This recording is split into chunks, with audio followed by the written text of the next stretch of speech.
Hello everyone, welcome to my page channel judiciary 009।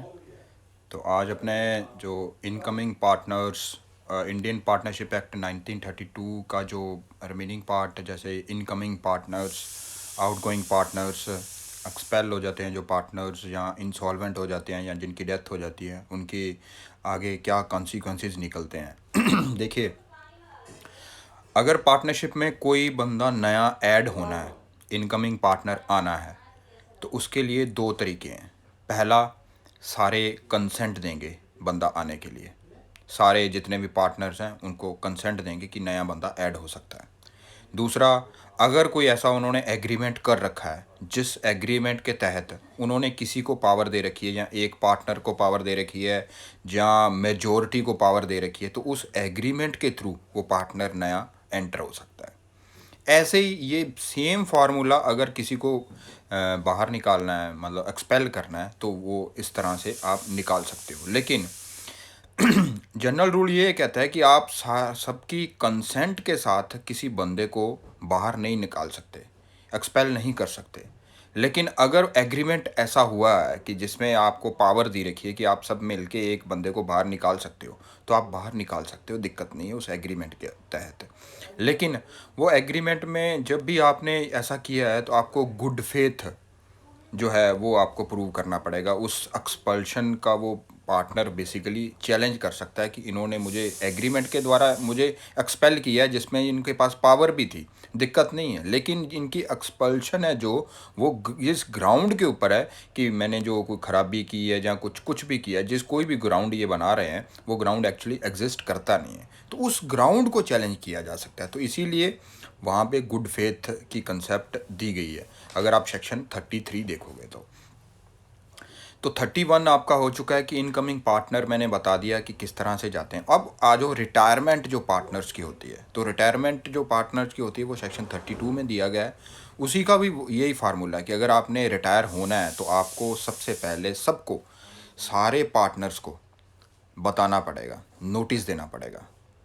और उसके बाद अगर आपने जाना है तो आप एग्रीमेंट के तहत, अगर आपका ऐसा कोई एग्रीमेंट है जिसके द्वारा आप कभी भी आप जा सकते थे, तो उस एग्रीमेंट के तहत आप जा सकते हो, दिक्कत नहीं है। लेकिन वहाँ पे नोटिस ज़रूरी है। अब देखिए, इसमें दो कंसेप्ट चल लगेंगे, एक वो फर्म जो रजिस्टर्ड है, एक वो फर्म जो अनरजिस्टर्ड है। अगर तो फर्म रजिस्टर्ड है और उसमें आप एंटर करना चाहते हो कोई पार्टनर, तो वो रजिस्ट्रार को नोटिस आपको देना पड़ेगा। रजिस्ट्रार कंसर्न्ड में उस रजिस्ट्रेशन में, जब आपने रजिस्ट्रेशन कराई थी उस बुक पार्टिकुलर में, आपने वो एडिटिंग एल्ट्रेशन करवा के उसका नाम वहाँ पे डलवाना पड़ेगा। अगर आप उसमें नाम नहीं डलवाते हैं तो ये माना जाएगा कि ये पार्टनरशिप एग्जिस्ट वो ही कर रही है जो पहले कर रही थी, ना तो इनकमिंग पार्टनर आया है, ना कोई पार्टनर इसमें से बाहर गया है। तो अगर रजिस्टर्ड है तो, अगर अनरजिस्टर्ड है तो देखिए, अनरजिस्टर्ड में दो चीज़ों को ध्यान में रखना पड़ेगा आपको। पहली चीज़, ये चीज़ ध्यान देनी पड़ेगी कि जो अनरजिस्टर्ड फर्म है या अनरजिस्टर्ड पार्टनरशिप फर्म है, उसमें जो बंदा मान लो बाहर गया है या अंदर आया है, अगर उसके बारे में थर्ड पर्सन को पता है कि ये बंदा एंटर हो चुका है या बाहर जा चुका है, इसके बाद भी वो डील करता है, तो उसके अकॉर्डिंग वो जो थर्ड पार्टी अगर किससे डील कर रही है, तो उसमें उसकी लाइबिलिटी नहीं बनेगी, उस पार्टनर की लाइबिलिटी वो फिक्स नहीं करता है। अब मान लो थर्ड बंदे को पता ही नहीं है और फिर भी वो उस फर्म के साथ डील कर रहा है, और इसमें जो पार्टनर आया था या गया था, इसको कलेक्टिवली ये था कि ये बंदे पार्टनर ही हैं, पर एक्चुअल में वो एक नया पार्टनर आ चुका है या एक्चुअल में ये पार्टनर जा चुका है, तो वो थर्ड पर्सन के रिगार्डिंग उनकी लाइबिलिटी तब तक रहेगी जब तक वो नोटिस नहीं देते इस चीज़ का। इसीलिए चाहे तो आपकी पार्टनरशिप जो है वो रजिस्टर्ड है, चाहे वो अनरजिस्टर्ड है, दोनों केसों में आपको नोटिस देना पड़ेगा। नोटिस इसलिए देना पड़ेगा क्योंकि ये जो पार्टनरशिप फर्म होती है, इसमें जो बंदे सारे काम कर रहे हैं, इन काम करते हुए बंदों को, बंदे हैं जो वो फर्म के लिए काम कर रहे हैं, तो उन जो थर्ड पर्सन आपसे डील कर रहा है, वो उसके साथ उसको उसके अगेंस्ट कोई फ्रॉड ना हो, इनजस्टिस ना हो। क्योंकि ये हो सकता है, क्योंकि अगर आपकी अनरजिस्टर्ड फर्म है तो कल आपको ये कह सकते हो कि हम तो इसके पार्टनर है ही नहीं है, तो यूजली अब उस कोर्स में अगर आप उस पार्टनरशिप फर्म के जो ट्रांजैक्शन में भाग ले रहे हो और थर्ड पर्सन को इस चीज़ का नहीं पता है, और मान लो एक सबके अंदर सबको इस बात का नोटिस है लेकिन थर्ड पर्सन को नहीं पता है जो उस ट्रांजैक्शन करना चाहता है फर्म के साथ, और एक दिन वो अगर ट्रांजैक्शन करता है या उससे कुछ ऐसी डील करता है, तो फिर उसकी जो फर्म में जो कलेक्टिवली काम कर रहे थे वो बंदे, कोई भी पार्टनर थे, इवन दो कि वो अनरजिस्टर्ड थे, फिर भी उनकी कलेक्टिवली रिस्पॉन्सिबिलिटी बनती है। और उसमें हर पार्टनर की उतनी ही रिस्पॉन्सिबिलिटी बनेगी जितनी एक रजिस्टर्ड फॉर्म में एक पार्टनर की रिस्पॉन्सिबिलिटी बनती है। तो ये फ्रॉड को रोकने के लिए और उसकी जो म्यूचुअल ट्रस्ट है और कॉन्फिडेंस बना रहे लोगों का, व्यापार करते हुए एक फर्म के साथ अगर वो डील करते हैं, तो इस चीज़ को ध्यान में रखते हुए ये कंसेप्ट डाली गई है। तो इसके लिए अगर सेक्शन 32 देखोगे तो नोटिस, अगर मान लो चाहे वो रजिस्टर्ड फर्म है चाहे वो अनरजिस्टर्ड फर्म है, अगर मान लो कोई बिजनेस कर रहे हैं थर्ड पर्सन से, यूजली कोर्स में बिजनेस कर रहे हैं, उसमें उसको जो थर्ड पर्सन को जो है पार्टनरशिप में अगर 4 पार्टनर हैं और चारों के बीच में उसको तीनों का पता है, एक को उसके बारे में पता ही नहीं है थर्ड पर्सन को, तो अब वो थर्ड पर्सन अगर एक्सपेल होता भी है या रिटायर होता भी है, तो उस केस में उसको नोटिस देने की ज़रूरत नहीं है थर्ड पर्सन के को या अदर पर्सन को। क्यों? क्योंकि थर्ड पर्सन को एक्चुअल में इस चीज़ की नॉलेज नहीं थी कि ये बंदा पार्टनर है या नहीं है। तो अगर उसको पता है कि ये पार्टनर है या मान लो ये पार्टनर है इस फर्म का, तो उस केस में हमेशा नोटिस देने की ज़रूरत पड़ेगी अगर वो पार्टनर रिटायर होना चाहता है। तो अब मान लो कोई लाइबिलिटी अगर बनती है, कोई पीछे एक ट्रांजैक्शन बिजनेस की हुई थी, पार्टनरशिप फर्म कोई ट्रांजैक्शन लगातार कर रही थी और उसमें लाइबिलिटी फर्म की बन रही है विद रिगार्ड टू किसी ट्रांजैक्शन के रिगार्डिंग, कोई थर्ड पर्सन के किसी थर्ड पर्सन के फेवर में कोई ट्रांजैक्शन की है और थर्ड पर्सन ने पैसे लेने बनते हैं उस पार्टनरशिप फर्म के, उसमें से एक बंदा पार्टनर अब बाहर जाना चाहता है, तो उस केस में उसको कॉन्ट्रैक्ट के साथ, वो एग्रीमेंट के साथ बाहर जा सकता है। कैसे? एक तो वो क्रेडिटर से एग्रीमेंट करेगा कि मैं इस पार्टनरशिप फर्म से बाहर जा रहा हूँ, और दूसरा अगर वो कोई नया पार्टनर आएगा उससे भी वो एग्रीमेंट करेंगे, वो सारे पार्टनर इस बात के लिए सहमत कहेंगे कि ये बंदा जाना चाहता है, इसकी अब कोई लायबिलिटी नहीं है। ऐसा एग्रीमेंट वो थर्ड पर्सन वो एक्रेडिटर के साथ होगा, और ऐसे ही जो है अगर वो जा सकता है तो कोई दिक्कत नहीं है, वो अपनी मर्ज़ी से वो जा सकता है, लेकिन इसमें कंसेंट सबकी और वो क्रेडिटर की होनी ज़रूरी है। अगर कोई प्रीवियस ट्रांजैक्शन अब उन्होंने कर रखी है और उसमें लायबिलिटी फर्म की बन रही है, तो उस लायबिलिटी से बचने के लिए उस पार्टनर को जो जाना चाहता है ऐसा एग्रीमेंट करना पड़ेगा। तो इसीलिए सेक्शन 32 बना हुआ है। तो 32 में लायबिलिटी जो बनती है वो इसी बात के ऊपर बनती है जब आपका नोटिस नहीं देते और थर्ड पर्सन को आपके बारे में पता है कि आप पार्टनर थे और अब आप चले गए हो, क्योंकि क्योंकि ये जो नोटिस की कंसेप्ट है सेक्शन 72 में दी गई है, जो दी गई है वो इसीलिए बनाई गई है कि क्योंकि ये जो फ्रॉड है, ये इनजस्टिस है, इसको रोका जाए। और उसके बाद आता है देखिए, इंसॉल्वेंसी केसेस में या डेथ वाले केसेस में ऑटोमेटिकली जो है वो फर्म डिज़ोल्व हो जाती है, दिक्कत नहीं है। लेकिन अगर कोई पार्टनर अंदर आता है या पार्टनर फर्म से निकाल दिया जाता है या फर्म से रिटायर हो जाता है, इससे डेजोल्यूशन फर्म का नहीं होता है अनलेस एंड अनटिल वो दो बंदों की फर्म थी, और वो दो बंदों की फर्म से अगर एक चला जाता है तो वो डेजोल्यूशन होगा ही होगा, दिक्कत नहीं है, क्योंकि मिनिमम बंदे दो चाहिए पार्टनरशिप के लिए। लेकिन डेथ केस में अगर होता है या इंसॉल्वेंट हो जाता है, उसमें ऑटोमेटिकली डिज़ोल्व हो जाती है पार्टनरशिप फर्म, चाहे वो उसमें 4 बंदे हों, चाहे वो 5 हों, चाहे 6 हों, दिक्कत नहीं है। लेकिन अगर उसका कॉन्ट्रैक्ट अदरवाइज उन्होंने कर रखा है कि इन केस अगर कोई बंदे की डेथ होती है या इंसॉल्वेंट होता है तो ये फर्म डिज़ोल्व नहीं होगी, तो उसके अकॉर्डिंगली वो सेव की जा सकती है अकॉर्डिंग टू कॉन्ट्रैक्ट, अगर उन्होंने ऐसा कर रखा है तो। उसके बाद आता है सेक्शन 36 और 37, ये राइट्स के बारे में बताता है कि जो आउटगोइंग पार्टनर्स होते हैं उनके राइट्स क्या होंगे। 36 ये बताता है कि अगर कोई पार्टनर फर्म में से चला गया, रिटायर हो गया, तो रिटायर होने के बाद वो बेसिकली सेम बिजनेस कर सकता है, दिक्कत नहीं है। लेकिन अगर उन्होंने कॉन्ट्रैक्ट ऐसा कर रखा है, भाई तू जा तो रहा है लेकिन कोई फर्म जैसा हमारी कर रही है वैसा कोई बिजनेस नहीं कर रहेगा, तो वो एग्रीमेंट है वो वैलिड एग्रीमेंट है, इवन दो इट्स अगेंस्ट कि आप जो राइट टू वर्क या राइट टू जो आप जो फंडामेंटल राइट है उसके अगेंस्ट भी है, तो दिक्कत नहीं है, उसमें रीजनेबल रिस्ट्रिक्शन लगाई जा सकती है। इसके साथ आप सेक्शन 27 जो कॉन्ट्रैक्ट एक्ट में दिया गया है, जो ये बताता है कि आप ऐसी रिस्ट्रिक्शंस ट्रेड के ऊपर नहीं लगा सकते हो, ये रीजनेबल रिस्ट्रिक्शन होगी अगर ऐसी कोई लगती है तो वो रीज़नेबल मानी जाएगी सेक्शन 36 में। लेकिन आपको जो बेसिक जो रूल है वो ये कहता है कि आप उस फर्म का नाम नहीं यूज़ करोगे, उसके जो क्लाइंट्स हैं उनको इन्फ्लुएंस नहीं करोगे अपने व्यापार के लिए, और तीसरा जो है जो आप अपने व्यापार के लिए एज अ फर्म को रिप्रेजेंटेशन देते हुए मतलब फर्म का नाम लेते हुए आप अपना व्यापार नहीं चलाओगे। अगर ऐसा करते हो तो आपको अकाउंट और प्रॉफिट दोनों उस पार्टिकुलर फर्म को देने पड़ेंगे। उसके बाद आता है सेक्शन 38 और सेक्शन 37 बेसिकली छोटी सी बात करता है। वो ये कहता है कि अगर मान लो कोई पार्टनर जिसकी डेथ हो चुकी है या अदरवाइज़ जो पार्टनर नहीं रहा है, और अब क्या उसकी लायबिलिटी बनेगी। अब देखिए डेथ केस में तो लायबिलिटी जो पीछे जो उन्होंने कुछ ऐसे ट्रांजैक्शन बीइंग अ पार्टनर कर रखे हैं, उस केस में उनकी लायबिलिटी हमेशा रहेगी उस प्रॉपर्टी के रिगार्डिंग, या अगर लॉस होते हैं या उनके कुछ लोन्स वगैरह ले रखे हैं किसी थर्ड पर्सन से, उनकी लायबिलिटी बराबर रहेगी। लेकिन अगर मान लो वो पार्टनर को कोई लॉस नहीं है, फर्म प्रॉफिट में जा रही है, तो उस केस में जो है वो इवन दो की डेथ हो चुकी है फिर भी आप उस पार्टनरशिप फर्म में तब तक रहोगे जब तक उस पार्टनरशिप की डेसोल्यूशन नहीं हो जाती है। मैंने कहा कि डेथ केस में ऑटोमेटिक डेसोल्यूशन हो जाती है, लेकिन यहाँ पे कॉन्ट्रैक्ट अगर अदरवाइज़ आपने कर रखा है कि डेसोल्यूशन नहीं होगी अगर किसी की डेथ होती है पार्टनर में, तो ऐसा करके आप डेसोल्यूशन होने से बचा सकते हो।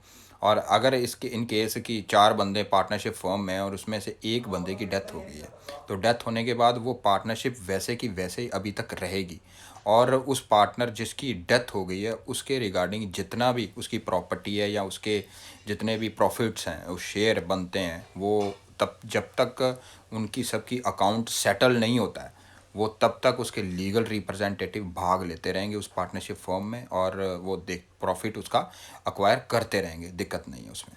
तो यही कहता है सेक्शन 37, क्योंकि सेटलमेंट अकाउंट्स की नहीं हुई है। उसके बाद आता है सेक्शन 38, रेवोकेशन की बात करता है, ये गारंटी की बात करता है। एक्चुअली जब को पार्टनरशिप फर्म है जिसको अपना बिजनेस कराने के लिए कई बार लोन की ज़रूरत पड़ती है, क्रेडिट की ज़रूरत पड़ती है, तो क्योंकि अब उनका इतना नाम नहीं होता है, तो वो एक अगर तीसरा बंदा आता है वो कहता है कि मैं गारंटी लेता हूँ इस फर्म की कि ये पैसा वापस करेगी, तो उसके बिहाफ पे अगर कोई अदर बंदा फर्म को पैसा दे देता है ट्रांजैक्शन करने के लिए या बिज़नेस करने के लिए, तो ये गारंटर होता है। ये गारंटर जो है वो इसकी लायबिलिटी को एक्सटेंसिव रहती है, वो कॉन्ट्रैक्ट एक्ट बताता है इसकी जो है जो ये जो गारंटर है इसकी जो लायबिलिटी बराबर फिक्स हो जाती है को। तो लेकिन अगर मान लो जो आपकी पार्टनरशिप फर्म जिसने वो लोन लिया था उस गारंटी के बिहाफ पे, उसके बाद उस जो पार्टनरशिप में कोई बंदा नया एंटर हो गया या उस पार्टनरशिप फर्म में कोई बंदा बाहर चला गया, तो उसके जो पार्टनरशिप की फर्म में थोड़ी सी तब्दीली हो गई है, कोई बंदा अंदर आ गया या कोई बंदा बाहर चला गया पार्टनर, तो उस केस में अगले वाली जितनी भी ट्रांजैक्शन होंगी उसके ऊपर वो गारंटी की रिवोक हो जाएगी, वो जो बंदे ने गारंटी दी है। क्यों? क्योंकि ये आपके कॉन्स्टिट्यूशन में, आपके पार्टनरशिप के कॉन्स्टिट्यूशन में फ़र्क आ गया, इसीलिए ये सेक्शन 38 बनाया गया। अब आगे जो गारंटी अगर उसकी लेना चाहते हो, वो क्रेडिटर जो जिसने आपको लोन दे रखा है पार्टनरशिप फर्म को, वो अगर इसकी गारंटी लेना चाहता है तो उसको अलग से एक कॉन्ट्रैक्ट करना पड़ेगा, क्योंकि आपके कॉन्स्टिट्यूशन में एक फ़र्क आ गया, एक नया पार्टनर आ गया या एक पार्टनर चला गया। उसके बाद आता है डेसोल्यूशन ऑफ पार्टनरशिप फर्म। देखिए डेसोल्यूशन के रिगार्डिंग सेक्शन 39 से लेके 44 सेक्शन डील करते हैं। 39 सिंपल सी बात करता है कि डेसोल्यूशन अगर बिटवीन ऑल द पार्टनर होती है डेसोल्यूशन ऑफ पार्टनरशिप, तो उसे डेसोल्यूशन ऑफ अ फर्म कहते हैं। तो सिंपल सी बात करते हैं। तो डेसोल्यूशन 5 तरह की होती है। पहली डेजोल्यूशन होती है जो एग्रीमेंट के द्वारा होती है। एग्रीमेंट जैसे सारे बंदों ने मिल के एक एग्रीमेंट कर दिया कि अगर ये हम इस डेट को एक इस डिज़ोल्व कर देंगे इस पार्टनरशिप फर्म को, उसका कारण कुछ भी हो सकता है, इवन दो कि वो हैप्पीली मूड से वो डेजोल्यूट कर रहे हैं, दिक्कत नहीं है। उसके बाद आता है कंपल्सरी डेजोल्यूशन, वो होता है सेक्शन 41 में। कंपल्सरी डेजोल्यूशन में एक बंदा, अगर मैंने बताया था कि आपको अगर डेथ केस और इंसॉल्वेंसी दोनों केसों में ऑटोमेटिक डेजोल्यूशन हो जाती है, लेकिन अगर आपने ऐसा कोई एग्रीमेंट कर रखा है जिससे आपने ये कह रखा है कि अगर डेथ होती है या इंसॉल्वेंसी होती है तो ये फॉर्म डिज़ोल्व नहीं होगी, तो ऐसा अगर आपने कर रखा है तो वो डेजोल्यूशन होने से बच सकती है। लेकिन अगर सेक्शन 41 ये कहता है कि ये ग्राउंड ऐसे होते हैं जब अगर कोई बंदा इंसॉल्वेंट हो जाता है, कंपल्सरी डेजोल्यूशन होनी चाहिए। क्यों होनी चाहिए? क्योंकि इसमें जो बंदा इंसॉल्वेंट हुआ है उसके रिगार्डिंग कोई इंसॉल्वेंट इसलिए हुआ है क्योंकि उसके दिवालिया निकल गया उसका, और तो क्रेडिटर हैं वो फॉर्म को कोर्ट केसों में धकेलेंगे, इसीलिए उसकी डेजोल्यूशन होना ज़्यादा बेटर तरीका है। उसके जो अकाउंट्स हैं वो सेटल होने ज़्यादा ज़रूरी है। तो इसीलिए अगर एक पार्टनर आपका इंसॉल्वेंट डिक्लेयर हो जाता है तो उस केस में कंपल्सरी डेजोल्यूशन की जो है कंसेप्ट प्ले में आ जाती है। एक तो वो केस हो गया जहाँ मान लो सारे जो पार्टनर हैं आपके जो इंसॉल्वेंट डिक्लेयर हो गए हैं, तो उस केस में तो आपको कोई बचा नहीं सकता, इवन दो कि आपने ऐसा कोई एग्रीमेंट करा भी हुआ है, तो उसमें सेटलमेंट होगी अकाउंट्स की। तो जहाँ फिर ऐसा कोई हैपनिंग ऑफ इवेंट जैसे आपने मान लो कोई पार्टनरशिप फर्म दो देशों में व्यापार करती थी और दोनों देशों में आपस में वॉर हो गया, तो उस केस में जो आपका जो पार्टनरशिप फर्म वहाँ पे बिजनेस कर रही थी वो इलीगल हो जाएगा। इलीगल होने से वो अब आपको जो है वो उसको कंपल्सरी डेजोल्यूट करना पड़ेगा उस पार्टनरशिप फर्म को, अगर आपके वो ही दो बिजनेस चल रहे थे। लेकिन इसमें एक चीज़ और है, इसका प्रोवाइजो ये कहता है कि अगर आपके एडवेंचर ऐसे थे जो कुछ इलीगल थे कुछ लीगल थे। इलीगल कैसे?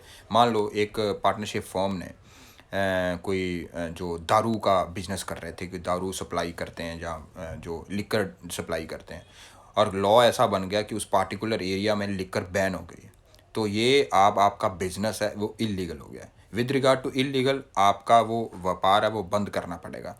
लेकिन कुछ एडवेंचर आपने ऐसे कर रहे थे या कुछ ऐसे काम ऐसे कर रहे थे जो लीगल है, तो विद रिगार्ड टू लीगल है तो वो तो वैसे आपकी फर्म का बिजनेस चलता रहेगा, लेकिन जो इलीगल है वो आपको ख़त्म करना पड़ेगा। तो इस केस में आपकी डेजोल्यूशन होने से बच सकती है अगर आप ये कैरी फॉरवर्ड करना चाहते हो लीगल बिजनेस। तो उसके बाद आता है सेक्शन 42।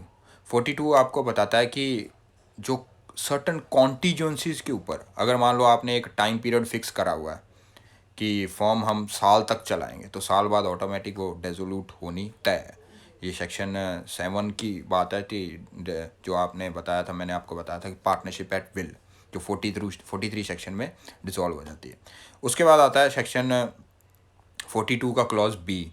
ये अंडरटेकिंग आपने कर रखी थी या कोई आपने बिजनेस ऐसा कर रहा था जिसका टाइम पीरियड पूरा हो गया, मूवी बनाने का एक आपने बिजनेस करा था 2-3 पार्टनर्स ने मिलके, और मूवी कंप्लीट हो गई है। मूवी कंप्लीट हो गई है तो अब आपको डेजोल्यूट कर सकते हो, दिक्कत नहीं है, लेकिन कॉन्ट्रैक्ट के द्वारा आप इसको रोक सकते हो और मूवी बनाने के लिए या और बिजनेस उस ट्रांजैक्शन उसमें लाने के लिए। और डेथ और इंसॉल्वेंसी केस में मैंने बताया कि आपको डेजोल्यूट होना पड़ेगा। उसके बाद आता है सेक्शन 43 मैंने आपको करा दिया है। 44 करते हैं, डेजोल्यूशन बाय कोर्ट। देखिए, कोर्ट कब तब डेजोल्यूट फर्म का करता है जब फर्म एक एक्चुअल में रजिस्टर्ड होती है। अब अनरजिस्टर्ड फॉर्म में तो आप बेसिकली खुद एग्रीमेंट करके उसको डिजोल्व कर सकते हो, दिक्कत नहीं है, लेकिन दिक्कत वहाँ आती है जब रजिस्टर्ड फॉर्म होती है, उसको कोर्ट डेजोल्यूशन करेगा। उसका कैसे करेगा? अगर मान लो एक पार्टनर है वो अनसाउंड माइंड का हो गया, तो अगर अनसाउंड माइंड का हो गया है पार्टनर, तो वो उस केस में नोटिस देना जरूरी होता है। नोटिस कौन देगा? मान लो एक साउंड माइंड पार्टनर है, वो अगर नोटिस देता है किसको? रजिस्ट्रार कंसर्न्ड को कि हम इसको डिसोल्व करना चाहते हैं, और इसका एक नोटिस दे दिया वहाँ पे। नोटिस की अगर वहाँ पे रिक्वायरमेंट फुलफिल की, उसके बाद आप कोर्ट में केस फाइल कर सकते हो। अनसाउंड माइंड का बंदा खुद केस फाइल नहीं कर सकता है, क्योंकि वो सीपीसी उसके ऊपर लगता है। लेकिन जो उसका फ्रेंड है, जो नेक्स्ट फ्रेंड है, वो उसके बिहाफ के ऊपर सूट फाइल करके उस फर्म को डिसोल्यूट कर सकता है, या अदर पार्टनर जो चाहे उस फर्म का, वो डिसोल्यूट कर सकता है बाय कोर्ट केस। तो उसके बाद ए पार्ट हो गया। और बी पार्ट ये कहता है कि अगर कोई पार्टनर परमानेंटली इनकम्पेबल हो गया है अपनी ड्यूटीज़ को परफॉर्म करते हुए। देखिए, पार्टनरशिप कोई भी होती है, ये म्यूचुअल ट्रस्ट कॉन्फिडेंस के ऊपर टिकी होती है।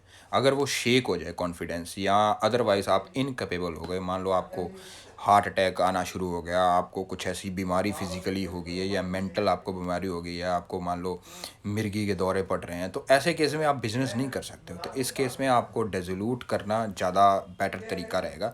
तो उस केस में डिफ़ॉल्टर पार्टनर जो होगा वो सूट नहीं फाइल करेगा। अब मान लो मैं बंदा एक बीमार शुमार चल रहा है, जो वो खुद जाएगा सूट फाइल करने के लिए पार्टनरशिप को डिसॉल्व करना, नहीं, दूसरे पार्टनर करेंगे उस केस में। तो ये आपको देखना है। तो उसके बाद आता है सी पॉइंट। सी ये वो ये है कि ट्रस्ट आपका जो है, वो कंडक्ट आपका ऐसा है कि जो प्रिजुडाइज हो गया है दूसरे बिजनेस के लिए, आपके बिजनेस जो आप काम कर रहे थे, वो काम जो करना चाहते थे या कर रहे थे, वो आपने डैमेज किया है बिजनेस इमेज को। आप फर्म को इंजर दिया, उसकी गुडविल ख़राब की है, तो उस केस में भी आप दूसरे पार्टनर जो चाहते हैं वो डिसॉल्व करा सकते हैं। उसके बाद आता है डी पॉइंट। डी पॉइंट ये है कि आप जो एग्रीमेंट्स हैं, जो बेसिक एग्रीमेंट्स हैं, वो आप आप सही तरीके से उनको जो ऑब्लाइग करने चाहिए वो आप नहीं कर रहे हो, आपके जो ऑब्लिगेशन थे उनको फुलफिल नहीं कर रहे हैं। तो आप आपस में भी आप ट्रांजैक्शन जो कर रहे हैं वो फेथफुल तरीके से नहीं कर रहे हैं। जो सेक्शन 9 में आपकी ड्यूटीज़ थी, म्यूचुअल ड्यूटीज़ थी, कि जो वो आप फुलफ़िल नहीं फुलफ़िल करोगे तो आपको डिसोल्यूशन कोर्ट के द्वारा की जा सकती है, अगर कोई पार्टनर कोर्ट में जाता है डिसोल्व कराने के लिए। उसके बाद आता है ई। अब देखिए, ई पॉइंट अगर देखोगे सेक्शन 44 का, तो उसमें ये है कि कोई पार्टनर अगर अपना कोई पार्ट बेच देता है, तो वो बेचने के बाद वो जो पार्टिकुलर बिजनेस ट्रांजैक्शन करने के लिए कोई आपका कैपिटल थी, वो कैपिटल किसी और को बेच दी, इवन तो कि आप पार्टनर हो, फिर भी इस केस में आपका जो ट्रस्ट है वो शेक हो जाता है। क्योंकि वो जो बिजनेस आप कर रहे थे उसमें सब बंदे आपस में जानकार थे, और एक तीसरा बंदा नया आपकी वो बिजनेस की जो प्रॉपर्टी है, फर्म की प्रॉपर्टी में एक हिस्सेदारी बना के बैठ गया है। तो इस केस में आपका जो ट्रस्ट है वो शेक हो चुका है। तो इस केस में भी आप जो दूसरे पार्टनर अगर चाहते हैं तो वो डिसॉल्व करा सकते हैं। उसके बाद आता है एफ़ ग्राउंड। एफ़ ग्राउंड कोई आपका फर्म को लॉस हो गया, तो लॉस केस में भी आप फर्म को डिसॉल्व करा सकते हो। और जी पॉइंट रेजुडरी क्लॉज है, अदर जो नहीं फॉल करते तो इसमें फॉल कर जाएंगे। ये तो हो गया डिसोल्यूशन, बड़ा आसान था, आप इसको अच्छे से देख सकते हो। उसके बाद आता है, मैं आपको कराना चाहता हूँ कि रजिस्ट्रेशन ऑफ फर्म। आपको पार्टनरशिप अगर आप कर रहे हो तो सेक्शन 1 से लेके 50 सेक्शन इंपॉर्टेंट है पीटी और मेंस पर्पस के लिए। इसमें से कोई सेक्शन 30 है जैसे मेंस पर्पस के लिए है, सेक्शन 28 है ये मेंस पर्पस के लिए है, डिसोल्यूशन कई बार आ जाती है मेंस पर्पस के लिए। लेकिन पीटी पर्पस के लिए सेक्शन 1 to 50 आपने करने हैं, और उसके बाद आप 60 से जो बाकी वाले सेक्शन है वो सारे कंप्लीट करिए, और 50 से 60 वाले जो सेक्शन है बीच में आप छोड़ सकते हो अगर आप चाहते हो, क्योंकि मेरा तो ये कहना है कि आप सारे पढ़िए। उसके बाद आता है रजिस्ट्रेशन ऑफ फर्म। तो रजिस्ट्रेशन की रिक्वायरमेंट सेक्शन 57 में दी गई है। तो रजिस्ट्रेशन कहाँ करानी है? वहाँ करानी है जहाँ पे आप व्यापार कर रहे हो, अपनी फर्म का व्यापार कर रहे हो, तो वहाँ आप रजिस्टर्ड करा सकते हो। और सारे पार्टिकुलर जो है सेक्शन 58 में दिए गए हैं, जो वो पार्टिकुलर आपको देने पड़ेंगे। सेक्शन 58 इसी के ऊपर करता है कि जो एप्लीकेशन जो रजिस्ट्रेशन की है उसकी कंप्लायंस किस तरह से आपने करनी है, कौन कौन से डॉक्यूमेंट लगाने हैं। उसके बाद 59 में वो रजिस्ट्रेशन का आपको मिल जाएगा। उसके बाद आता है कि अगर मान लो मैंने बताया कि पार्टनरशिप फर्म का रजिस्टर्ड होना ज़रूरी नहीं है, ये ऑप्शनल है। लेकिन अगर आप रजिस्टर्ड करा लेते हो तो उसके कॉन्सिक्वेंसेस क्या निकलते हैं, अगर नहीं रजिस्टर्ड कराते तो उसके कॉन्सिक्वेंसेस क्या निकलें, ये दोनों में थोड़ा सा डिफरेंट है। तो सेक्शन 69 है जो 1 अक्टूबर 1933 में इन्फोर्स में आया था, 1 साल बाद बाकी पार्टनरशिप एक्ट के जो इन्फोर्समेंट 32 में आई थी, लेकिन इसकी 33 में आई थी। तो ये 69 सेक्शन बताता है कि consequences of non registration of firm. तो ये है कि अगर आप सेक्शन 69 देखोगे तो जो आपके राइट्स कॉन्ट्रैक्ट के द्वारा अराइज होते हैं, मान लो मैंने बताया था कि पार्टनरशिप फर्म है जो बेस्ड ऑन कॉन्ट्रैक्ट है, कि ये स्टेटस के ऊपर डिपेंड नहीं है, ये कॉन्ट्रैक्ट के ऊपर डिपेंड है, तो कॉन्ट्रैक्ट के सारे रूल इसके ऊपर लगते हैं। तो जो भी आपके राइट्स कॉन्ट्रैक्ट आपको देता है वो आप इन्फोर्स नहीं करा सकते अब पार्टनर्स के बीच, फर्म के अगेंस्ट, थर्ड पर्सन के अगेंस्ट, अगर आपकी पार्टनरशिप फर्म रजिस्टर्ड नहीं है तो।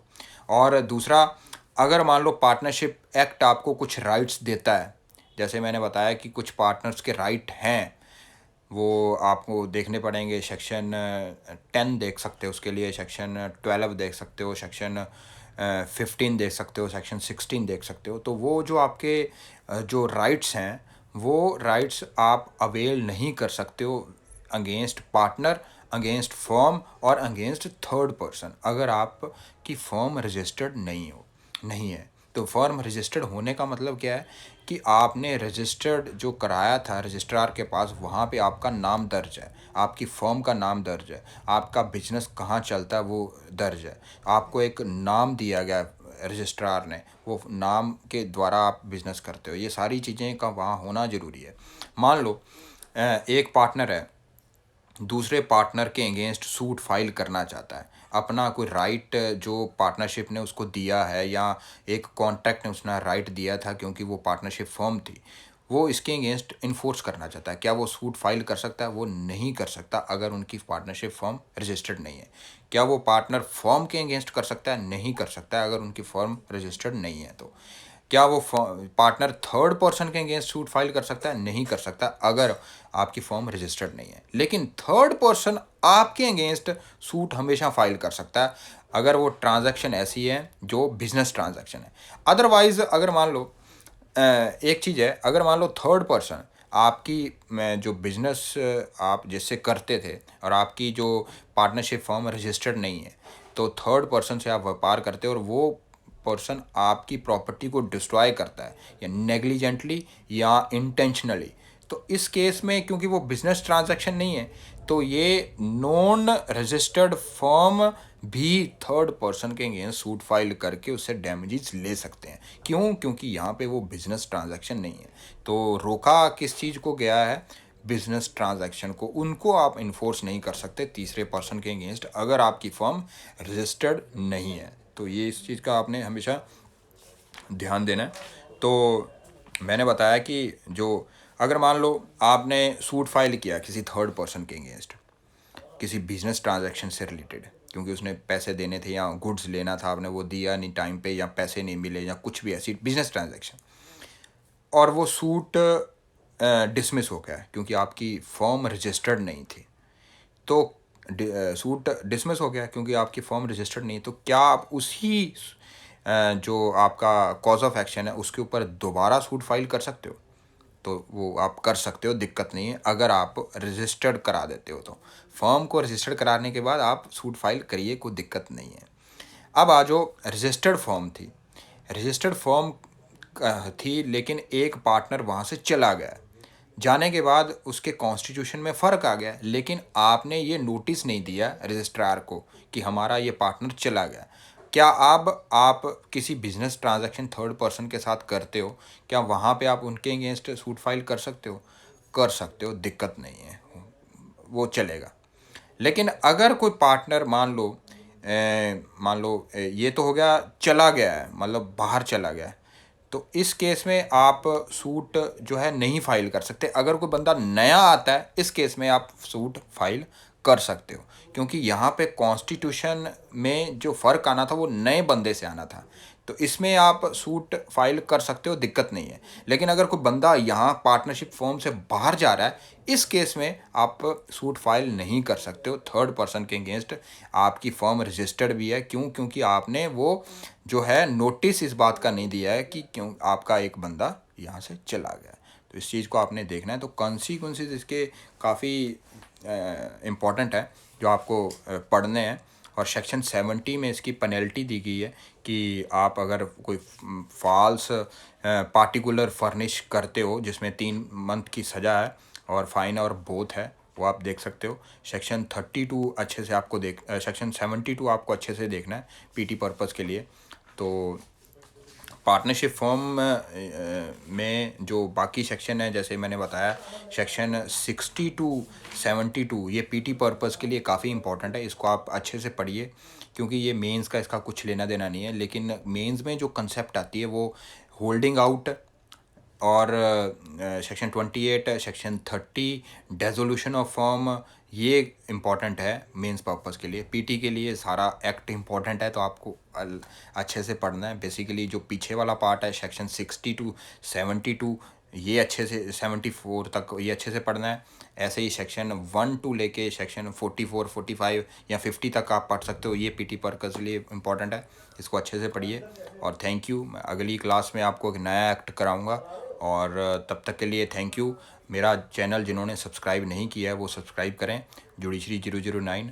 इंस्टाग्राम पे भी मैंने जो पेज बना रखा है उसको भी आप फॉलो कर सकते हैं, उसका नाम भी जुडिशरी 009 है। Thank you so much.